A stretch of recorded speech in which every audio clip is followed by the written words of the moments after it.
Have you ever had that feeling like you just don't quite fit in? Mm. Or maybe that the world around you is just full of, I don't know, pretense, and you're looking for something real. Yeah, that search for authenticity. Exactly. That feeling, that sort of teenage angst, the search for belonging, Mm. it often gets captured perfectly in one specific book. I think I know where you're going with this. Today, we are taking a deep dive into J.D. Salinger's, well, legendary novel, The Catcher in the Rye. Right.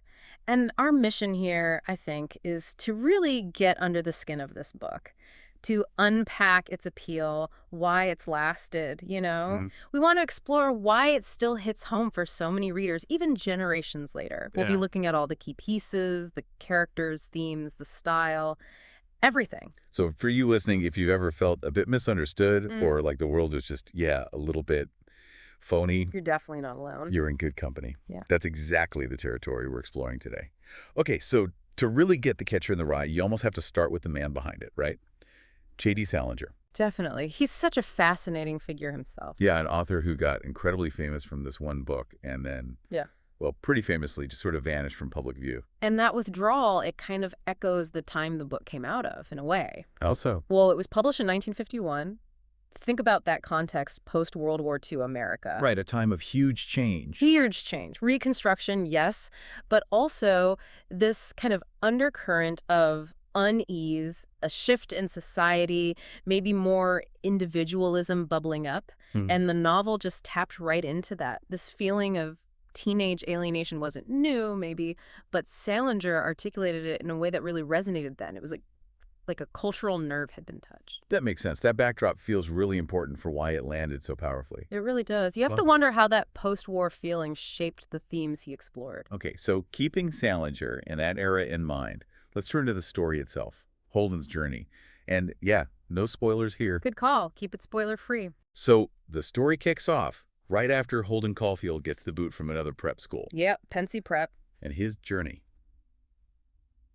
It's not really about achieving some big goal, is it? It's more him just Wandering through New York City. Yeah. just observing, reacting, mostly finding fault, seeing that phoniness everywhere. You nailed it. It's almost like an anti-plot. Yeah. The story isn't really driven by big external events. The real action, the plot, if you want to call it that, is Holden's internal monologue. It's completely unfiltered. Mhm. It's all about his thoughts, his reactions to things. And that, I think, is what makes it so unique and sets the stage for everything else. It really does feel like you're just dropped right inside his head, Exactly. A stream of consciousness, almost. experiencing all his critiques Mhm. and, frankly, his confusion right along with him. And obviously, central to this is Holden Caulfield himself. He's iconic. Absolutely. But he's not an island. His whole perspective is shaped by this small group of other characters. Crucial characters. So let's unpack that. What did these people really tell us about Holden?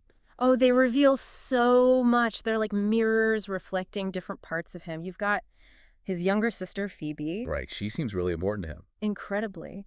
She represents this genuine innocence, something pure, and maybe the only person he feels a real honest connection with. He trusts her. Okay. Then there's Mr. Antolini, his old English teacher. He's more complex. He tries to offer some guidance, but, well, Holden doesn't exactly make it easy. No, he doesn't seem to take advice well. Not really. And then you have Sally Hayes. Ah, the date. The date, yeah. She kind of embodies that superficiality Holden hates, the phoniness he's always talking about. Gotcha. And Jane Gallagher. She's different, a childhood friend. For Holden, she represents this sort of nostalgic ideal, purity, authenticity from the past that he clings to. Like something unspoiled. Exactly. So these relationships, they aren't just plot points. They highlight his deep yearning for connection, his struggles with the adult world, his almost desperate search for something authentic. It's through them you really see Holden's worldview. And that brings us right to the big themes, doesn't it? The heart of the matter. Absolutely. These are the core ideas. First off, and it's maybe the most obvious, is alienation and isolation. He feels totally disconnected. Completely. Always on the outside looking in. Which connects to the next big one. The loss of innocence. That painful transition from being a kid to, well, dealing with the adult world. The complexities, the corruption, as he sees it. And that leads straight into his obsession with the hypocrisy of the adult world. Yeah, phoniness. The phoniness, it's everywhere for him. He cannot stand pretense. He's relentless about it. Relentless. And kind of bubbling underneath all of this is his own search for identity. He's trying to figure out who he is, where he fits in a world he finds so flawed. And, if we pull back for a second, these are things, well, many of us wrestle with these same questions at some point, right? Absolutely. That loss of innocence thing especially feels so universal. But Salinger's approach, this is where it gets really interesting, I think. His use of symbols, his style. Oh, definitely. That's what elevates it. It makes it more than just a story about a teenager. For sure. The symbolism is potent. The most famous one, obviously, is the whole Catcher in the Rye idea itself. Right, the title. It's Holden's fantasy role, isn't it? He wants to stand at the edge of a cliff and catch children before they fall into adulthood, into phoniness. Protect their innocence. Exactly. It's this heartbreaking, impossible wish. Then you've got the carousel. Oh, yes, near the end. It symbolizes cycles, childhood joy, but also that things change even if they seem to go in circles. You can't stop it. And the ducks. He's obsessed with the ducks in Central Park. The ducks, yeah. Where do they go in winter? It's this question about adaptability, maybe mystery, but also this deep yearning for stability. A safe place when everything else feels like it's shifting. Somewhere constant. And beyond the symbols, it's Salinger's style. That colloquial narration. Holden's voice. It's everything. It's so authentic. First person, full of slang. He goes off on tangents. It's raw. That's what makes Holden feel so incredibly real, so immediate. Yeah, it's like he's right there talking to you, rambling sometimes, but always honest. Exactly. So, okay, we've got the themes, the symbols, this incredible voice.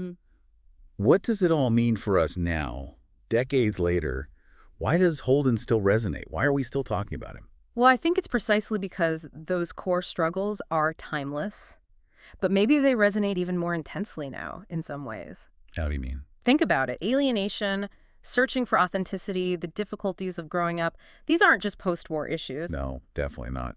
And in our world today, with, social media, curated online lives, this constant pressure to perform, to project an image. The modern phoniness. Exactly. Holden's absolute hatred of phoniness feels incredibly relevant, maybe even more so. Yeah. His raw internal thoughts hit differently when you think about how much filtering goes on in our daily lives now. That's a really strong point. It's Yeah. like his struggle is amplified today. It feels like it. It reminds us that finding something real, something authentic, Yeah. it's not just a phase you go through. It's a fundamental human struggle, and maybe modern life just makes it harder. Wow. Yeah. So the setting might be the 1950s, but the feelings, they're completely universal. Anyone can connect with that. So we've covered quite a bit here. Salinger's own contact, Holden's memorable trip through New York. Memorable is one word for it. Right. And those powerful themes, the symbols, everything that makes this book stick with you. It really has been a deep dive. It really has. And thinking about all this, it brings up another question, maybe a final thought. Wow. In today's world, which is so hyper-connected, at least digitally, do those feelings of alienation, like Holden felt so intensely, still exist in the same way? Or have they just changed shape, maybe become sneakier, harder to pin down? That's really something to chew on. Have they just transformed? Yeah, something to think about. Definitely a thought-provoking question for everyone listening. Maybe it's a good reason to pick up The Catcher in the Rye again, or for the first time, or just reflect on, navigating truth versus phoniness in your own world. Thanks for diving deep with us today.